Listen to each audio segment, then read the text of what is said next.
കർത്താവിൻ്റെ അതിവിശുദ്ധ നാമം വാഴ്ത്തപ്പെടുമാറാകട്ടെ.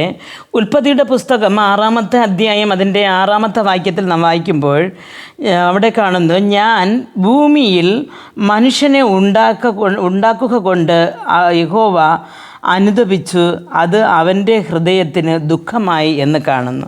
അപ്പോൾ മനുഷ്യനെ ഭൂമിയിൽ ഉണ്ടാക്കിയതുകൊണ്ട് യഹോവ ദുഃഖിച്ചു എന്നും അത് യഹോവയുടെ ഹൃദയത്തിന് ദുഃഖമായി തീർന്നു എന്ന് കാണുന്നു. പ്രിയ ദൈവമക്കളെ, അപ്പോൾ ഈ ലോകത്തും നാം ഈ 6-ാമത്തെ വാക്യം ആരംഭത്തിൽ നിന്ന് വായിക്കുമ്പോൾ മനുഷ്യൻ ഭൂമിയിൽ പെരുകുവാൻ തുടങ്ങി എന്ന് കാണുന്നു. അപ്പോൾ മനുഷ്യൻ ഭൂമിയിൽ വർദ്ധിച്ചു വരുന്നിടത്തോളം ഈ ലോകത്ത് പാപങ്ങളും വർദ്ധിച്ചു വന്നു.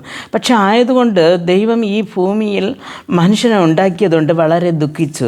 പ്രിയ ദൈവമക്കളെ, നമ്മുടെ ജീവിതം എങ്ങനെയായിരിക്കുന്നു? നമ്മുടെ ഈ ഭൂമിയിൽ കർത്താവ് നമ്മെ ഒരു ജീവനായിട്ട്, ഒരു മനുഷ്യനായിട്ട് പിറപ്പിച്ചു നാം ജീവിച്ചുകൊണ്ടിരിക്കുന്നു.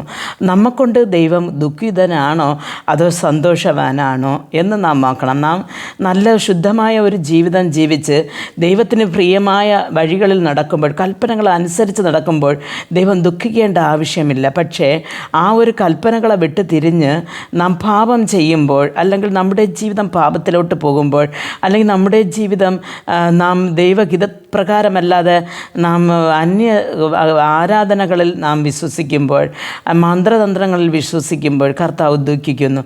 നമ്മുടെ ജീവിതം എപ്പോഴും ദൈവം നമ്മെ ഈ ഭൂമിയിലാക്കിയതുകൊണ്ട് കർത്താവ് ദുഃഖിക്കാൻ പാടില്ല. കർത്താവ് നമ്മെക്കൊണ്ട് ദുഃഖിക്കുകയാണെങ്കിൽ നമുക്കൊരിക്കലും സ്വർഗരാജ്യത്തിൽ പോകുവാൻ സാധിക്കത്തില്ല. ആയതുകൊണ്ട് പ്രിയ ദൈവമക്കളെ, കൽപ്പനകൾക്കനുസരണമായി നമ്മുടെ ജീവിതം മാറ്റിയെടുക്കുവാൻ കർത്താവ് നമുക്ക് ഓരോരുത്തർക്കും കൃപ നൽകട്ടെ. പ്രാർത്ഥിക്കാം.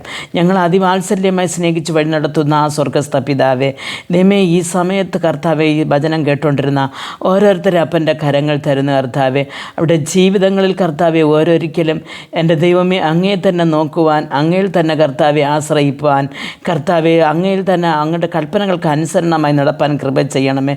ഞങ്ങളുടെ ജീവിതം കൊണ്ട് അങ്ങ് ദുഃഖിക്കുവാൻ ഇടവരരുതേ എന്ന് പ്രാർത്ഥിക്കുന്നു. ഞങ്ങളെ ഈ ഭൂമിയിലാക്കിയ കർത്താവെ, അങ്ങയുടെ ദൗത്യം നിറവേറ്റി അങ്ങയുടെ രാജ്യത്തിൽ വന്നു ചേരുവരെയും ഞങ്ങളെ കരം പിടിച്ച് നടത്തണമേ.